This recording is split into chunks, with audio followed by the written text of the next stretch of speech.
obstacles and hurdles and challenges that you're facing. And we don't know everything, but we've got Google. We can Google stuff. I mean, we're not about that. But we definitely, we have some experience, and we'd love to help you guys any way possible. So, yes, who are you down there at the end? Yes. I'm Chris Gore. This is my 26th Comic-Con. Oh, God. And it's pretty much exactly the same as it was 20 years ago. That's a lot. It's changed a lot, especially in the last 10 years. But most of you, Chris is 104 years old. Yeah. That's why I'm called the Ancient One whenever I'm on a panel. But that fits because you're white. Yeah. Well, that's it. But most of you probably know me from G4 TV and Attack of the Show. I did other TV shows before that, but also I feel like I have multiple geek identities because I also did a magazine called Film Threat. I'm also an author. I've written several books, and one of my books is called The Ultimate Film Festival Survival Guide, which is about guerrilla marketing your independent movie and selling it at a film festival. So I've got sort of multiple faceted brands, and I'm sure we'll get into all of that later in the discussion. And I'm happy to be here because Tony Kim always puts on a great panel. He's awesome. Thank you, Chris. Yeah. My name is Jamie Broadnax. I'm the founder and creator of a website called Black Girl Nerds. And in addition to, some fans? In addition to the website, I also have a weekly podcast. And I'm most notably known for my social media presence. I do a lot of ranting and raving on Twitter. And You're the one. I'm the one. Doing a live tweet of various TV shows and such. So that's really how I've been able to develop and allow the online community to evolve over the last 4 years since I started the website. And I'm pretty new to Comic-Con. This is my second. So yeah, I love this place. It's an awesome con. Awesome. And my significant amount of my sort of semi-professional life has been writing about comic conventions. My sort of personal, or my pop culture profile is crazy for Comic-Con, and so I'm online and on social media. But really what I'm here to talk specifically about is that I just recently launched a new Geek men's fashion line.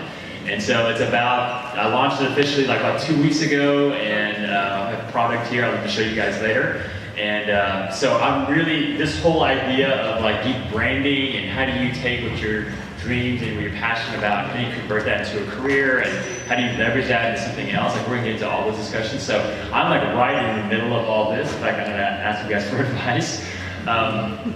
But the reason why we're all here is that Jamie, you've been here for a couple of years, and you kind of alluded to it. Like so much has changed in geek culture in just like 4 or 5 years. Really like what was 10 years ago the kind of geek gatekeepers were all these big industries and companies, and they were the ones that were like had control, and they were the ones that were telling us what we needed to watch and listen and read. But then 5 or 6 years ago, really things kicked into gear where blogs and websites and podcasts and really like everyone had a voice in some way. Some had bigger voices, some had smaller voices. And now our collective voices make a big difference in the success of properties and the launching of goods and all that. So, from big industry to the people on this panel to all of you guys, we all now have some sort of power to create and launch and change things. And so, but at the same time, in just a sea of brand and just so many different companies out there, it's easy to get lost, easy to not really sure, like, how do you put your next steps? And so, let me just start off and just ask Chris, like, when you first started out, you were in that sort of tidal wave of geek explosion and then things changed to G4 and all that sort of stuff. And what I love about you is that there's no clear line between professional and personal. Like, you are your brand and things that you do. And so, tell us, like, how did you sort of go from just something that was a hobby to really turning it and leveraging it into something that you're, it's professional? That's a very big question. Tell us how to do it in 5 minutes.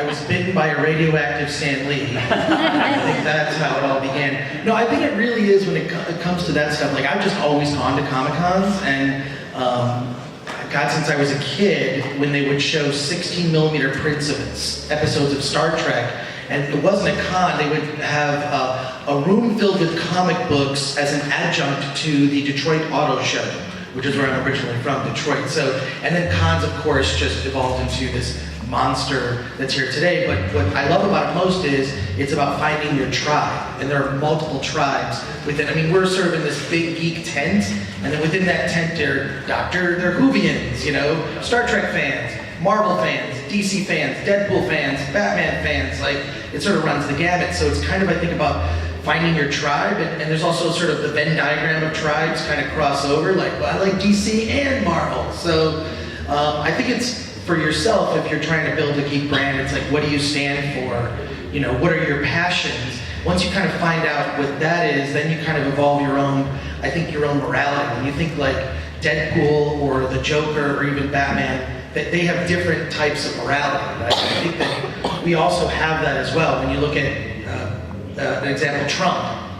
He has a brand and a certain type of morality that attracts a certain kind of person. And then there's Bernie Sanders, and it's a completely different type of. So I think, like, when you're identifying your brand, it's like what are you passionate about? What are your, you know, what do you stand for? You know, and I think you can really find that out when you see. I mean, you're given a test every day when you're liking things on Facebook.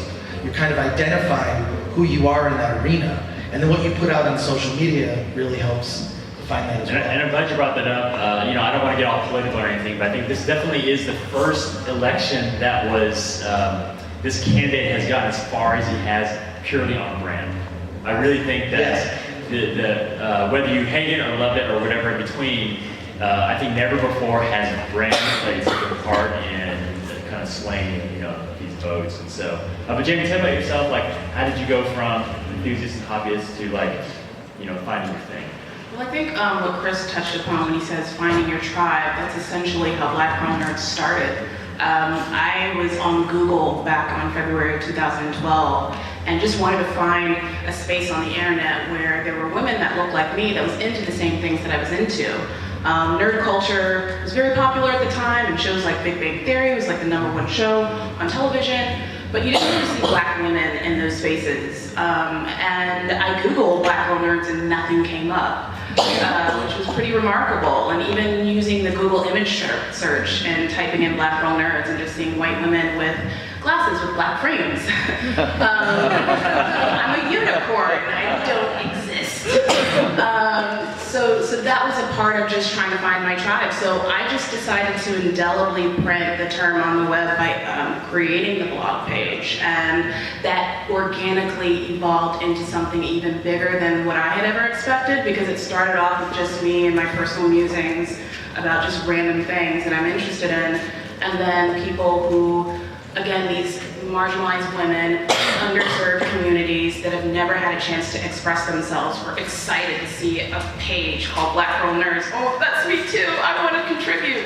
And that's how it was able to develop. So I think it's very important that, you know, the finding of your tribe helps, because it can essentially grow into a brand of its own. And BGN, without me even realizing it, because again, I just wanted to see women like me, I was able to bring it into a brand and get recognized by TV stars and TV showrunners like Shonda Rhimes, who was like, I'm a Black Girl Nerd too, and you would never know that she's a Black Girl Nerd because of BGN. So it's pretty awesome to be able to kind of notice these things and stumble onto these pretty remarkable experiences because of me just trying to fill a need. Yeah, and I think in the past we felt the mentality has been before, again, 5-10 years ago, that, you know, I need to get on the biggest platform as possible on TV or newspaper or magazine, or I need to have like some sort of giant sort of megahorn to be able to talk to the masses and to earn the respect and love of the masses. But really now, it's really, like you guys mentioned about the tribe, it's, you know, you may not be able to get 100,000 followers on Twitter, but you know what, you can get 1,000. If those 1,000 people love you and love what you're doing, and they connect and resonate because they're part of your tribe, they can change. You can really start a movement with that. You can get 2,000 a month if you know what you're doing. But I want to compliment both of you for a second on what you did. And, you know, it's difficult, I think, when you're starting out and building a brand to like, there are words that create a brand, but I think one of the simplest ways, because I used to be in the magazine business, and one of the easiest things was we try to come up with clever names, but the simple name that says what something is usually the best name. Black Girl Nerds is great because you know what that is. You know what that is. No kidding. And it's great, and you cornered that. And then, you know, Tony with Crazy for Comic-Con. I think I know what that's about. And it's important also when you're getting a name, because I'm just started a new project, and when you get that name, and I know this guy that what he does, he names things for a living. He's a marketing guy in San Francisco, and you've got to, it's really important what the name is. I'll give you an example, the car, the Nova, the Chevy Nova in the 70s. Well, if you know Spanish, Nova means no, doesn't go. And they named this car that doesn't go, and they were wondering, why doesn't it sell well in Mexico? Because that's a horrible name for a car, doesn't go. So you have to, it's important what your name is. I think it should be simple in terms of like spelling out your identity. And then secondly, get that name across all platforms. So Instagram, Tumblr, Facebook.com, everything. Get that vanity name if you can come up with it something unique, and then get it across everything because and get the .com of course. But this guy helped me name this company, and he named the BlackBerry and all this other stuff, and it's just insane the amount of detail that goes into naming a thing. So yeah, I think that idea of like simple, concise. You know, the audience can identify pretty quickly. But then there's the other side of it of you can kind of get hemmed in or trapped in, you know. You can also make up a word. You don't have to like use a word that is real. You can combine words. I'm a big fan of portmanteau, which is combining two words together to make a new word. And I love that. What did you call it? Portmanteau. Did you just make that? Oh, portmanteau. No. What's that? Portmanteau? Oh, it's a portmanteau. It's a French term. Oh, okay. And it's about combining two words into, Like blurred.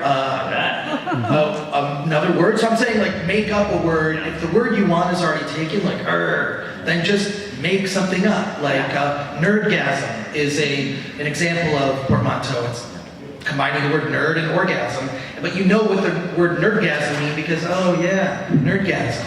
Yeah. So, yeah. So portmanteau is that term. But yeah, it's just a suggestion if you get caught and you're like, oh God, I'm trying to name my company, my social media presence, whatever, come up with a word that is yours and only yours. Or like Google, I mean, Google takes even on a meaning when you say the word Google, because before when they named the company, I mean, it's a mathematical term that they misspelled when they created Google. But now it creates, when you say Google to anyone here, it's a verb that we use, it's something, it takes on its own meaning. So even if your word seems kind of strange, your name seems kind of strange, as you build the brand, it will earn its own meaning based on how you define yourself in this, at least a social media presence. And I'm glad we're starting with naming, because that really is the first step. Right. You have a message you want to say, get out, you have a product, you have some things, but then the name really is the genesis of everything. It inspires, it directs, it leads it helps shape your audience. For myself personally, the name of my apparel company is called Hero Within.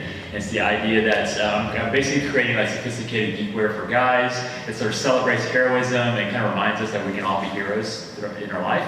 It's also not gender specific. I think that's good. Like Her Universe, I look at that stuff and I think, I want some Her Universe. Where's my Her Universe? All other clothes.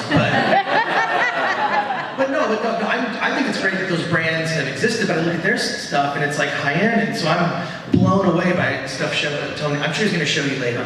If it's gender specific or race specific, which my site is, I have a mission statement on my site that it's a very inclusive community. And there's a great number of followers that are comprised of men and white guys too. Chris follows me on Twitter. So yeah, I think, you know, if you feel like you're going to go super niche and you don't want to be exclusive, feel free to, you know, pop up a mission statement saying that this is for everybody to be a part of, because I think that's really important. And yeah, also Google the name, like when you're thinking of a brand, Google it first to see and make sure nobody has it already, because sometimes that might be a situation later on. Yeah, naming is a tough thing, but I also think that when you get a niche and you own it, that is the best. If you are, whatever, the best Doctor Who blog or the best, whatever it is, like, I do think it's important to kind of claim your territory and say, we're going to do the best thing of that, and then to make friends in that space. Yeah. Okay, so we get past the name, and now we're getting into like mission statement and really getting into like kind of shaping what you do. Brand is a really interesting idea. A lot of people sort of have different ways of defining it. For me, a brand is basically being able to deliver what you promise. Okay, whatever you are stouting and saying you're going to do, as long as you can deliver it. Did Michelle Obama say that at that speech in 2008? No, it was Melania Trump. Oh, it was Melania. Okay, that's sorry. I copy pasted it to my thing. But yeah, I mean, I think just being able to say, hey, this is not for you, but you know what? It's for these people, and this is exactly what I say I'm going to deliver. I promise I'm going to deliver. I'm going to deliver it. So, for you guys early on in your various sort of things you've done, what were some of the key like things that you were promising that you had to deliver on?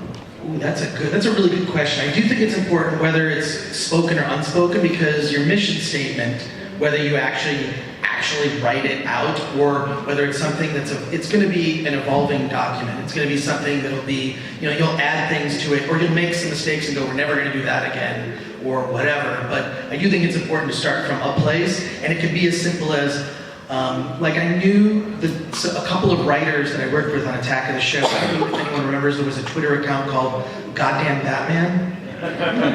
It was hilarious, and it was writers who worked on Attack the Show. They never identified themselves, but now I'm outed them. And they tweeted once a day at noon every day. That was it. And all they did was send out some crazy, weird tweet that only an unleashed version or an unhinged version of Batman would say. And it was always very funny, and it was every day at noon, never not. And they did it for over 2 years. And these guys got like meetings, at Hollywood for their screenplays and attention, simply because they started a Twitter account that was called Goddamn Batman, and they tweeted once a day, and it was funny. I have multiple Twitter accounts. I'm that Chris Gore on Twitter, but I'm also Bat Chris Gore, where I only tweet things about Batman. That's it. I have a Twitter account called So Me Unlimited. It stands for Social Media Unlimited. I tweet once a day, and it's advice and tips about social media. And it's on Twitter and Facebook. So Me Unlimited. So I think when you come up with, I also have another Twitter account, Dr. Hans Zarkov. And Dr. Hans Zarkov, it's actually a picture of Topol from Flash Gordon, from that movie from the 80s, and he only tweets when there are natural disasters on the earth and blames Ming the Merciless. Now, these are stupid examples, but they're simple because you were saying keeping a promise, and the promise could be as simple as we're delivering a piece of content every day, it's once a day, it's 3 times a day. This is the areas of things that we would cover. This is what we would do. This is what we wouldn't do. Tony, you said we're not going to get into politics. Sometimes I do tweet about politics. Fuck Trump. And so I'm willing to take a stand. I do try to be funny when I'm doing it, just to make a point. Fuck Trump. But I'm saying that. That's part of my personal brand. It's my personal brand, and then there's other things like Film Threat, which is a whole separate project. But having that mission statement is so important, and you will evolve it. You don't have to have, here's the mission statement today. It's not going to be the same as a year or 2 years. So evolve it and explore. And I think it's important. Consistency is the most important thing. Is consistency. And it's easy to get hung up on the mission statement, but it's important because even if it's simple, my advice is your mission statement needs to be something that it just rolls off your tongue and something that really keeps you on track for the season ahead. And but don't get hung up on it's got to be like eloquent and it's got to be perfect, because like you said, it's going to change and evolve and shift. For us at Here Within, it's heroic style for everyday geeks, and you just want to be able to something that is very portable and it's something that's memorable, something that I can just say in the elevator really quickly. And it's something that you don't have to waste a lot of time on. So it's just important to have something that you can move forward with. It's so, I'm sorry, Jamie, you need to talk on this, but one last thing to add to it. I think that mission statement, which is, you should be able to fit it in the bio section on Twitter if you can. The reason that's important, and the reason it's like should be a simple thing to say, is because you want people to be able to repeat it to someone else. So that, because the marketing, if you're getting other people to do your marketing for you, that is the best. They call it word of mouth, right, in the industry. But if you define yourself as clearly as you have, Jamie, with your mission and you know what it is just by the name, right? So you need to be able to make it as simple enough so someone else can say it to another person. So Jim, why don't you share a little bit about just developing like a mission statement or something similar to that? Because obviously it's beyond being black and being a girl, being a nerd. So like what, how do you speak to that? Well, I mean, examples is just having people participate in the community and allowing them to feel included. So, like I said before, I have a lot of male followers and followers who are non-black, and we live tweet all of these various shows, and these shows have these AAVE hashtags, like Thrones Y'all, and Dim Dreads for The Walking Dead, and Dat Flash for The Flash, and everybody's included in the conversation. And also, we have about 15 contributors, several guest bloggers, and not all of them are women. So I'm always open to anybody that's willing to share their voice. Just keep in mind that the point of view and the topics that we're going to be talking about are going to be for black women, because again, this is an underserved, marginalized community that needs to be represented, but anybody's more than interested to contribute, and I've had guests on our podcast that have come from all different sides of the spectrum. So I think it's just very important to be very inclusive in that community. And with respect to branding, like Black Girl Nerds, there's the Twitter account, and then I have my personal account at Jamie Broadnax. But I also have a sister account called Black Girl Geeks, and I use that account to develop a social media following with the live tweeting of the TV shows and just sort of like some extra coverage outside of me tweeting the Black Girl Nerds account, which again is a way to help build the social media balance and following and things of that nature. And then the podcast also has a Twitter account, BGM Podcast. So I just think it's very important that whatever medium that you elect to be in, whether you're a blogger, you're a podcaster, you're a writer, that you have a social media account that's affiliated with that brand. So let's do this. I'm going to make one last thought on this, and then let's definitely spend a little time on social media, because now more than ever, you have to develop a social media presence very quickly in order to make it this game. And so we'll definitely get there. But I think one thing both of you guys touched on is, what I see happening, when I talk to a lot of people about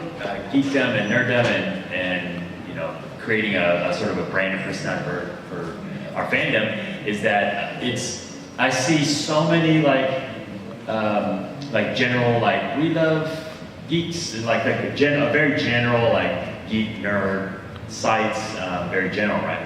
Nothing wrong with that, and if you want to create that, that's fine. But one thing I found is that if you can't distinguish yourself from what everyone else is doing, you're just going to get lost in the shuffle. One question I always ask people is, when you're creating your brand, whatever you have, what problem is it trying to solve? Okay, if you can't answer that, if you can't say, my site solves this, then being a general, like, geek site, you're not solving a problem. You're just a general geek site. So as soon as someone next to you creates a better geek site, then your audience is just going to move on. And so Black Girl Nerds is a very specific problem, because you were filling something that there was a gap in the market, there was like not a community, there was not a place, and so people immediately knew that, if I'm trying to find a place, I'm a Black Girl nerd, or I'm a fan of, and I want to find a place that you solve that sort of problem.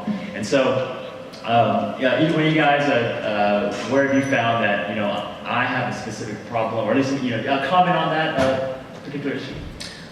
Well, when I started Film Threat, it was independent movies were really not independent, alternative, underground, cult films. There was no real source that was covering it. And so Film Threat solved the problem of covering these movies that barely got any coverage in mainstream magazines. Mainstream, talking about print. So Film Threat magazine started in the 90s.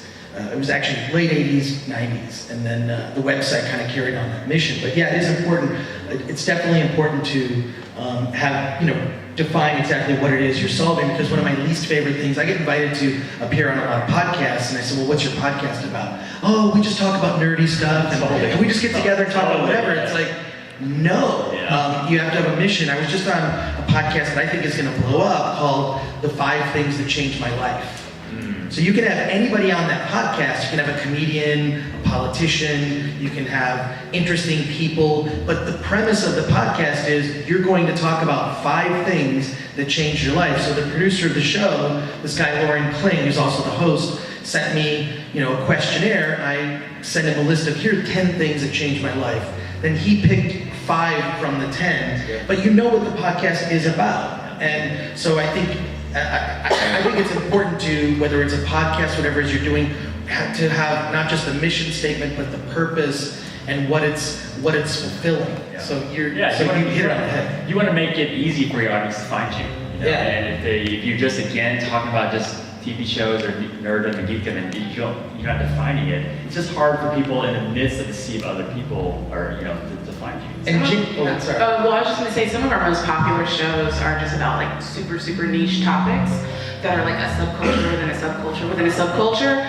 For example, like we had a podcast about Black LARPers, live action role players. I mean, you just don't see a lot of them. You don't hear about it a lot. I had a podcast called Black Women in Heavy Metal Music. Lena Dawes wrote a really great book about it, and I had her on as a guest, and we had a journalist who wrote for a heavy metal website talk about that. And it was like one of our most downloaded podcasts. So when you're talking about like issues that just are completely under the radar, those are the ones that garner attention because, again, you are serving an audience that is underserved. And for Here Within, out of frustration, I was like, you know what? When in professional environments, if I'm on a panel, if I'm doing anything in marketing, whatever, I don't have clothes I can wear that reflects my fandom, and I'm still like a mature-looking individual. And so, I create a line that is for guys who want to sort of elevate their game a little bit and want to, be able to be geek, but also kind of navigate the professional world. And so I'm not going for necessarily everybody. The problem I'm trying to solve is the guy who's walking into the boardroom who wants to be a nerd but still look like he's a professional. That's the guy I'm not trying to get. But Tony, you're not just solving a problem, because this I know is a passion of yours personally, because Tony, you may not know about this, those bags that you get that are the Tyvek material, Tony would make a jacket out of those bags every year. It wasn't really practical because they're really hot, because that material doesn't breathe, but hilariously clever coats made from those bags. And from that experience, I found that people love to see mashups, and love to see their fandom, and they love to see fashion, and that kind of led me to launching the line because, accidentally I found that, oh God, people they love to see that mashup of things that they love, and so that led us to Here Within, which is kind of the accidental way we found that. So before we get into our last topic, and then we'll open it for questions, the importance of social media and the importance of the idea of a couple things, creating footprint quickly, the idea of how do you even use that to build a brand, the idea of faking it till you make it kind of thing. And so any of those topics, just jump on in. Jamie, let's start with you.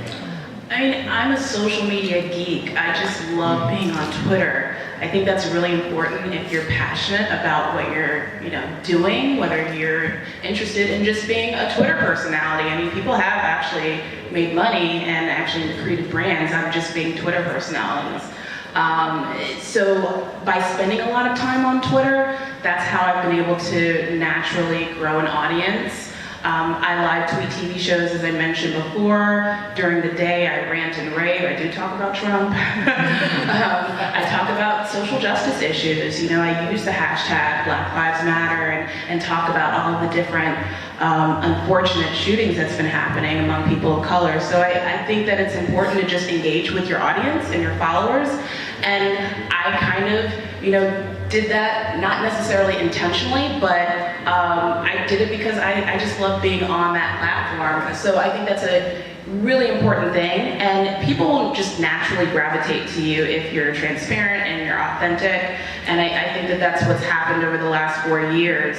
I never expected celebrities to follow. I thought that because I don't really have much of a filter when I'm on Twitter, that they would be annoyed by my tweets, but they like it, and some of them even engage with me. So it's really cool experience, but you definitely have to be passionate about it because I do spend a lot of time on there. And once you fuel that passion in whatever you're doing, it'll naturally become successful. It's not something where it's a business, set goal. Okay, by this date I'm going to be doing this. By that date I'm going to be doing that. It'll just naturally, organically happen on its own. I think what the struggle that many of us have is it's hard to get followers. It's hard to get like legitimate followers that are retweeting you, and I mean we all play that game of like, I posted this like the most brilliant assembly of 140 characters ever in the history of the world. It's like one like. It's like, what's going on here? It's like, and then you like put out a picture of like McDonald's, and then it's like, you get a bunch of likes or whatever. But the whole just trying to get followers, trying to get engagement, all that, it's tough. It's hard. And all of us have a hard time with it. Chris, what are a couple of things you've done that you feel like have accelerated that a little bit and it's helped you? Well, yeah, it's so funny that you mentioned getting the likes. I think I'll write something that I think is brilliant and clever, and that gets a little attention. Then I make a joke about fonts, and that gets like 7,000 likes. So you can never really predict that. But I think consistency is really key with if you're trying to build a social media brand, and it is time consuming. I'll talk to a lot of people who are trying to build a brand. Oh yeah, I did it for a month, and it is difficult. You've got to like set time aside to do it. I mean, Jamie, you're always on it, and I want to compliment you on your. You have multiple accounts. And that's smart. I think it's smart. You've got and you grab the Geek name, right? That's cool too. So, because I'll often I'll retweet that Chris Gore from that Chris Gore if it's something. Because if you just want the Batman stuff, you can follow that Chris Gore, which has like 9,000 some odd followers, or my main account. But I don't do it all the time. Like maybe every other week. So. But yeah, the building followers thing, that's something that I actually do. Like I do coaching and I actually work on some movie Twitter accounts. That's part of what I do for work. So, but the building Twitter followers, it's like, I don't know how deeply you want to get into it. I can tell you the 6 things that I think should be in every tweet. Just quick. Okay, real quick, the 6 things that should be in every tweet. Write this down.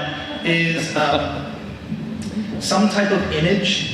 Right? An image, because images get seen more than those tweets, so image or media, which can be a video as well. So image or media, a hashtag, make sure the hashtag is unique. You created hashtags, Jamie created hashtags, those are great. Check the hashtag you're gonna use, your unique hashtag before you put that out. Some sort of link in there to get more, whether it's driving to a website or something, hopefully your website. The other thing is make sure that the information is verified and accurate, because if you're inaccurate, people will unfollow you. If you start to tweet things that aren't true, there's only one day, exactly, there's only one day a year you can get away with that, and it's April Fool's Day. That's the only day, so it's got to be verified. Make sure that and then the other thing is personality. Personality, something clever, something that distinguishes you. So those things really need to be in every tweet. Yeah. With respect to live tweeting, I just want to add this really quick. Also, something that helps build followers is when you live tweet TV shows. A lot of these TV networks like to follow people that actively live tweet. So, for example, The Walking Dead follows me, Game of Thrones follows me, Mr. Robot follows me, and it's because I'm live tweeting these shows every week. So those accounts will retweet you, and then a lot of the actors from those shows will retweet you when you use their hashtags. So that's also a great way to just randomly build a lot of followers, because you're including fans of the show, and then sometimes even the creators and actors themselves. Yeah. And when I was for Crazy for Comic-Con, my primary account, when I was early on tweeting, when I had like 1,000 or 2,000 followers, don't try to go for and connect with the guy or gal that's got like 100,000, 1 million followers. They don't care about you, right? I connected with, whether it's online, through comments or through Twitter, someone who has like 5,000 followers, someone who's just a little bit more than myself, and built a relationship and get them to sort of like ping out my work. They're more than happy to do that. Like for anyone, like I would love to do that for anyone else, right? So by just kind of connecting with someone who has a little more influence than you to help spread it, then you'll grow, and then then you reach for someone who's got a little bit more and just a little bit more. But trying to get Olivia Munn or something like that, it's like, tell me about it. It's just it's not. So I think that sense of like networking and leveraging the tribe of people who have a little bit more influence than you really helps accelerate your growth quite a bit. So I know there's more we can go into this, but I definitely want to go to the audience. We can chime in stuff back and forth, but yeah, let me know. Yes, go ahead. Tell us who you are, what you're creating, and what your question is. Okay, do you want us to stand up? Sure, yeah, and speak loud. My name is Ellie Caldwell. I'm a neuroscientist, and my husband and I have a YouTube channel called Neurotransmissions. Neuro what? Neurotransmissions. It's Awesome. all about the brain. Awesome. So I actually have a question about naming. So we did our due diligence, we Googled the name, nobody was using it, super excited. Transmissions is a great name for a YouTube channel. And we just found out that somebody else is now using the name for a podcast. So my question is about trademarking. When is the right time to trademark? If you're a small business that's not making any money on your business, how do you afford that? Is it worth it to hire a lawyer? Do you have any experience with that? It's weird, you can't own like a word, or you can own a logo, like a trademark that logo. But for example, one of the bigger stories was the original Star Wars from 1977. 20th Century Fox did not want to call the movie Star Wars because their market research said that people thought it was about celebrities fighting, which is pretty stupid now when you think about it. Yeah, I think it's more important to own the space. You've got your YouTube channel. I think you could do, the thing is, it's like, someone can get the name, but they can't trademark you, the two of you, right? So you might want to do neural transmissions with, and then include your names in your podcast or your work, because no one was gonna have your unique names, right? So I would in some way include you in there, because if you are your brand also, then they won't be able to take that. And if eventually you would get into trademarking your logo, I mean, that's a lawyer and a couple $1,000s. And I think it's always better to have someone else pay that money. So for example, if your YouTube channel gets picked up by someone else and they have a budget, they'll determine whether that's worth the spend. But, yeah, similar to that, the most important thing is you've got to get the name and product out there, right? No one's going to pay you for what you're going to do, right? If you're already doing it. Well, but I think that the best strategy is do the best work. Yeah, I mean, because no one's going to care about what they're doing. They'll have the same name. Eventually, they'll just want to change it because they don't, want to compete with you. Yeah, exactly. So I think it's just better if you do the best. If you're the best thing that's named this thing, then you'll mark that territory. Yeah. Can I answer this from another side? Yeah, go ahead. I'm from Hawaii Con. I hope you all come. Yeah. It's the best con on the planet. Jamie's coming next year. We get invitations. Are you going to invite us?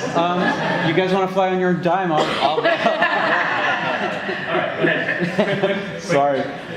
So we have a great name, Hawaii Con. It's really fantastic, and we really worked hard and spent a lot of money and energy, actually more in-kind time, building our brand. And there was only 2 cons in Hawaii. Kauai Con, which Kauai cute, Japanese anime thing, and they were a little upset about our name, but we were named after our island, our state, and everything.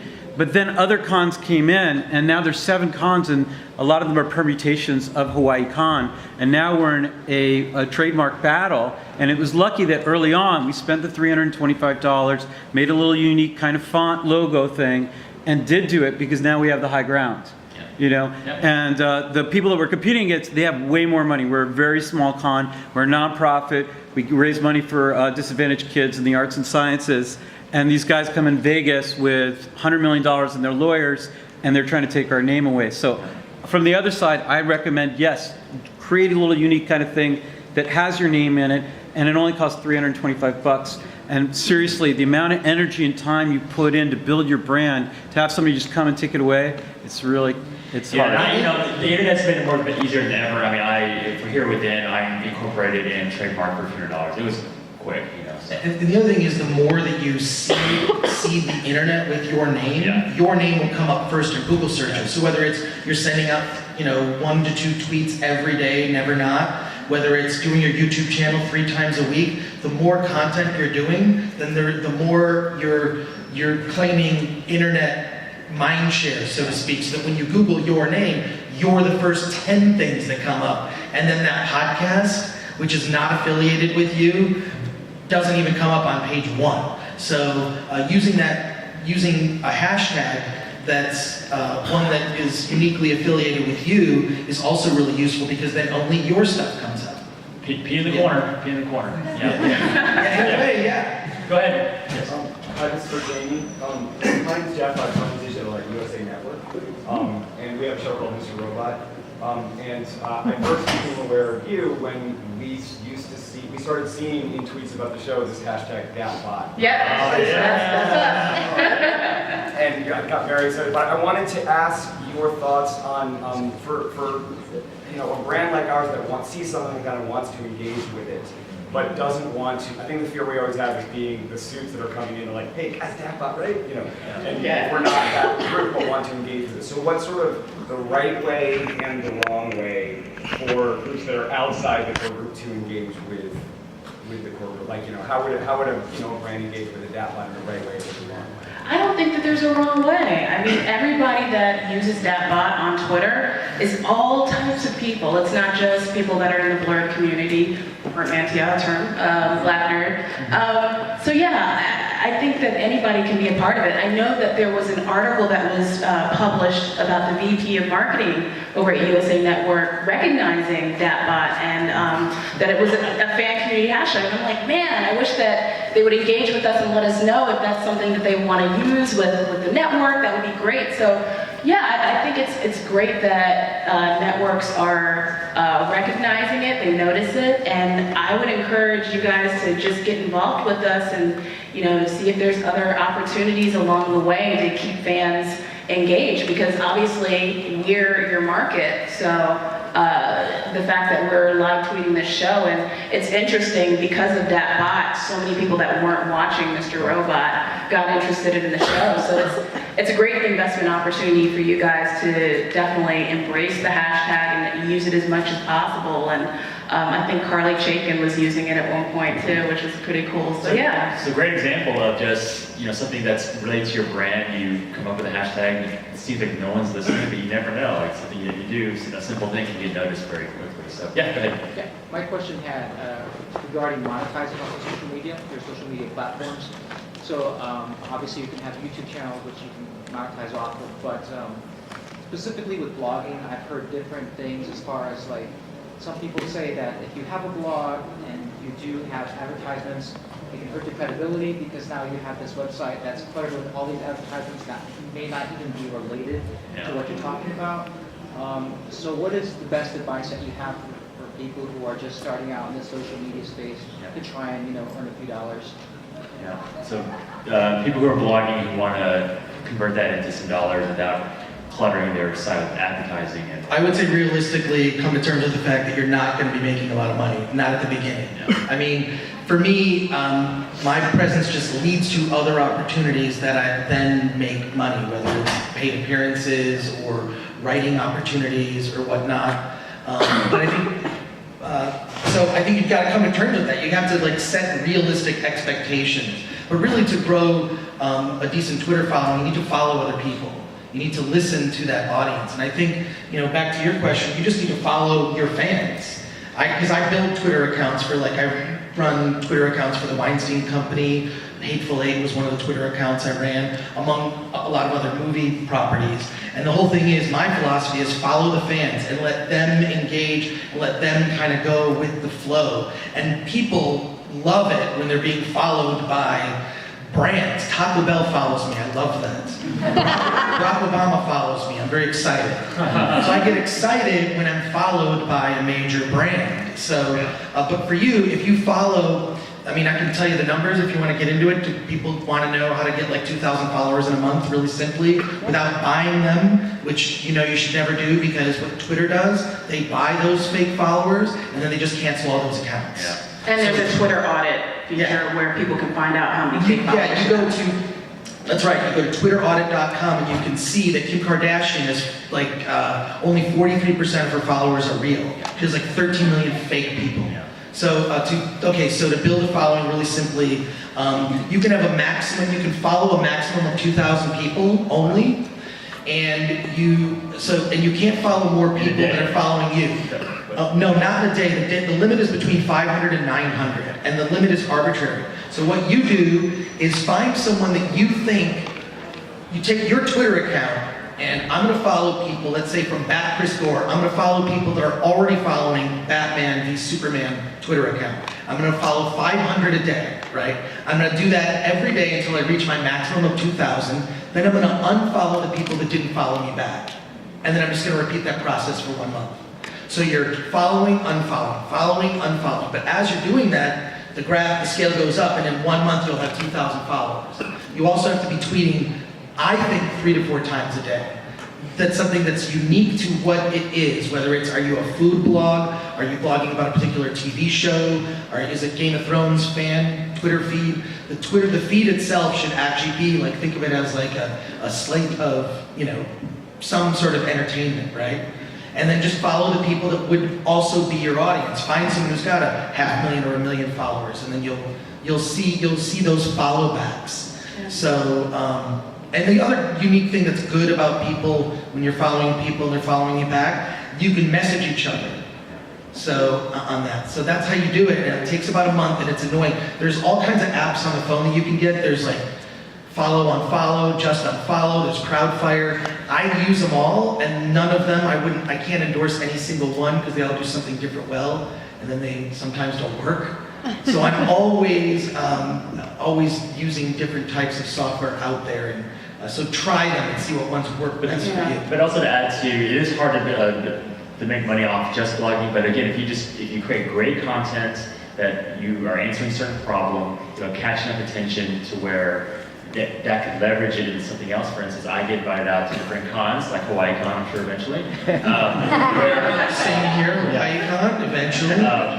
Basically because I've positioned myself as an expert in the Comic-Con field, and so people think for some reason I know what I'm talking about, so they'll invite me out to a convention and to be paid and all that stuff. So it may leverage into something else, just might not be necessary to get paid on traffic alone. Yeah, there's also social media websites, or actually companies rather, like for example BlogHer, which is now She Knows Media. They actually pay social media influencers to tweet about, you know, Tide detergent or baby wipes, or Sway Group LLC is also another company that pays people to tweet. And also the Clever Girls Network. So like when I first started, and I think at the time I had like 5,000 followers, I would actually make money off of tweeting stuff. So that's something that you can do in addition to, of course, running ads on your site. I only run, I use blog ads just because it looks more user-friendly and it doesn't, you know, look all cluttered on my site. And then also sometimes when people ask me to like promote something of theirs in which they would be earning money from it, so can you promote, you know, my book, or can you promote like my t-shirts? Then I'll be like, okay, well, this is my fee, I'll give you my ad kit, and I make money off of that. So, you know, don't be afraid to be like, hey, create an ad kit and say, this is what I'll charge for you to either write, you know, a sponsored article about their t-shirts, or to tweet about, you know, their product, because of the fact that they're earning money from selling that. You should be able to earn revenue because you have an influence. We only have a couple minutes. I want to make sure to get to as many questions as we can. So yeah, go ahead. Hi, my name is Kayla, and I'm a director of like a dance crew, a professional dance crew that centers around like the nerd and the geek fandom. And Cool. I wanted to ask if you had any advice for building more professional relationships and networking and trying to take it that now they have a product. Like, how do you sell it to basically the higher ups? Sell it to the who? So like higher ups, because I get followed by now our social media presence with Yeah. like the comics and stuff that publish are following us, and so now how do we like connect with them? My quick answer would definitely be that ultimately we're all we're selfish and narcissists, and so I just want people to solve my problems. Okay, I just want, like, you know, just make it easy on me, solve my problem. If you approach me about something that, like, I don't have to put a bunch of effort into, but it's like it's just shooting fish in a barrel and it's hitting an audience, then I'm interested, right? If you're coming to me and saying, well, it's a great idea, but I need this kind of capital, I need this sort of, I need this whatever, and it's like now it's becoming a drain, it's harder to make that work. And so I think whatever you're creating an opportunity, it has to be easy. I think it has to be where it's an offer that someone cannot refuse. But if you're approaching someone like a celebrity or a big industry, and it's a half-baked idea and you still need them to help you make it happen, it's really tough. Did you say you had people following you that was like celebrities or high influencers, Yeah. send them a direct message. Shoot your shot. Yeah. I have been afraid to send a direct message to Idris Elba forever. I sent him a direct message, asked him if I can interview him. He's here at Comic Con. I did an interview with him right before the start of the tour.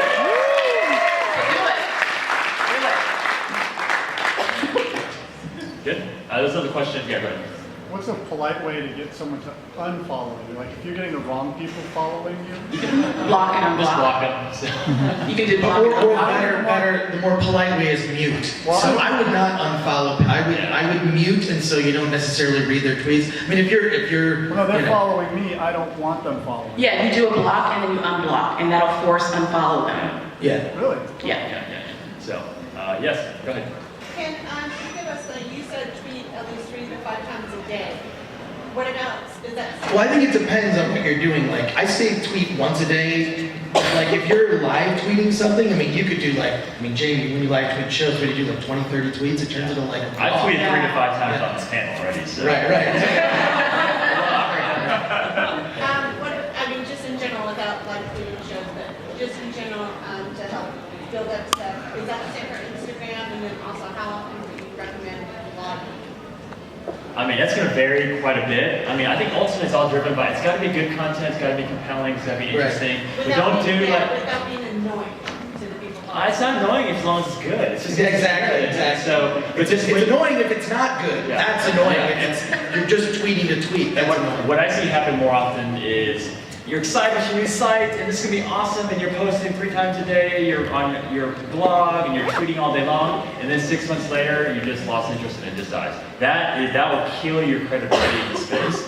And so whatever you're doing, just make sure that's sustainable, but just interesting content that's good and engaging, and just, again, you have to make it where it's easy for people to want to interact with you. The best thing I've ever done, simplest thing, is write a post and then the last line say, what do you think? Just that alone invites a comment, or I'll leave it with a question, but just make it where it's engaging and that they're participating somehow. Whenever someone comments, like quote tweets my articles, I retweet them, and then I talk about them on social media. So I think the key is engaging with your readers, because that will get more people to go, okay, what's this topic that everybody keeps talking about, and they'll click on your article and go to your site. So instead of just blindly tweeting out the article link and doing it that way, actually use a more organic process by engagement. Let's do a last question, and then we could talk about where you upcoming projects. And so, last question. Yeah, go ahead. How do you decide where do you draw the line between personal and professional? Like, just how personal and political do you want to get? I try to keep them separate. I mean, like, I don't say anything personal on my bad Chris Gore account. It's really just for fun. But I do think that's part of your mission statement. You know, like you can have one that's personal, right? I mean, that's interesting insight. I think if it's interesting, like what you said, Tony, like quality kind of refined. But yeah, if you're doing a blog that's all about Game of Thrones and then you start talking about what you had for lunch, you probably shouldn't do that, and people will unfollow you because that's not why they followed you. So I think if you divert from your mission statement, you're going to get people that they're going to tune out. So I think the lines can blur, but it should be consistent. I mean, if you said, hey, I think I just drank some mead out of from Game of Thrones, that would be Game of Thrones related. If it's a lunch thing, I'm drinking out of this Game of Thrones goblet, right? So it should be consistent with what your mission is. I break the rules. I use personal stuff. I'm like, I have a different nail polish color today. What do you guys think? Like, I don't know.